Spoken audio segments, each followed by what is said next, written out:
बाणों की शैया पर लेटे भीष्म। 10वें दिन अर्जुन ने वीरवर भीष्म पर बाणों की बड़ी भारी वृष्टि की।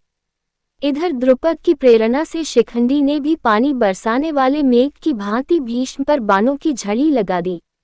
दोनों ओर के हाथी सवार, घुड़सवार, रथी और पैदल एक दूसरे के बाणों से मारे गए। भीष्म की मृत्यु उनकी इच्छा के अधीन थी।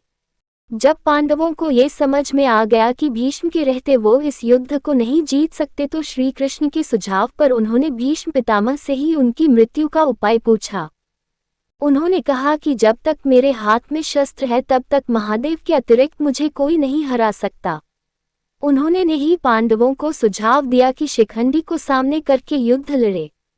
वो जानते थे कि शिखंडी पूर्व जन्म में अम्बा थी, इसलिए वो उसे कन्या ही मानते थे।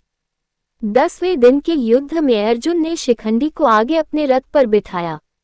शिखंडी को आगे देखकर भीष्म ने अपना धनुष त्याग दिया। उनके शस्त्र त्यागने के बाद अर्जुन ने उन्हें बाणों की शैया पर सुला दिया। वे उत्तरायण की प्रतीक्षा में भगवान विष्णु का ध्यान और स्तवन करते हुए समय व्यतीत करने लगे। भीष्म के बाण शैया पर गिर जाने के बाद जब दुर्योधन शोक से व्याकुल हो उठा, तब आचार्य द्रोण ने सेनापतित्व का भार ग्रहण किया। उधर हर्ष मनाती हुई पांडवों की सेना में धृष्टद्युम्न सेनापति हुए। उन दोनों में बड़ा भयंकर युद्ध हुआ, जो यमलोक की आबादी को बढ़ाने वाला था। 13वें दिन के युद्ध में कौरव सेना के प्रधान सेनापति गुरु द्रोणाचार्य द्वारा युधिष्ठिर को बंदी बनाने के लिए चक्रव्यूह पद्मव्यूह की रचना की गई। पांडव पक्ष में केवल कृष्ण और अर्जुन ही चक्रव्यूह भेदन जानते थे, लेकिन उस दिन उन्हें त्रिगत नरेश बंधु युद्ध करते करते चक्रव्यूह स्थल से बहुत दूर ले गए। त्रिगत दुर्योधन के शासनाधीन एक राज्य था। अर्जुन पुत्र अभिमन्यु को चक्रव्यूह में केवल प्रवेश करना आता था, उससे निकलना नहीं, जिसे उसने तब सुना था जब वह अपनी माता के गर्भ में था और उसके पिता अर्जुन उसकी माता को यह विधि समझा रहे थे और बीच में ही उन्हें नींद आ गई।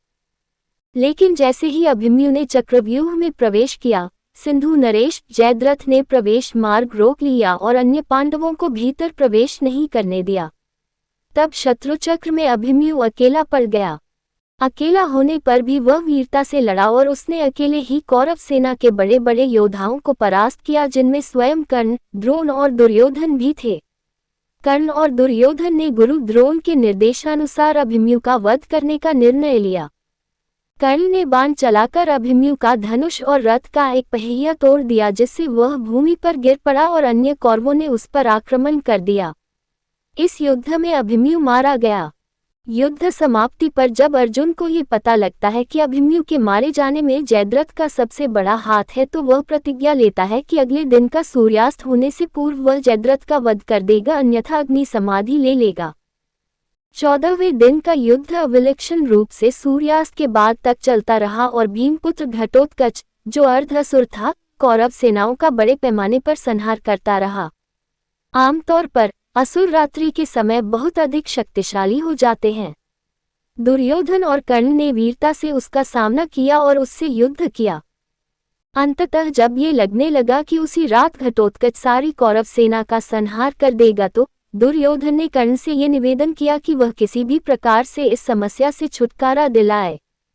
कर्ण को विवश होकर शक्ति अस्त्र घटोत्कच पर चलाना पड़ा। यह अस्त्र देवराज इंद्र द्वारा कर्ण को उसकी दानपरायणता के सम्मान स्वरूप दिया गया था, जब कर्ण ने अपने कवच कुंडल इंद्र को दान दे दिए थे।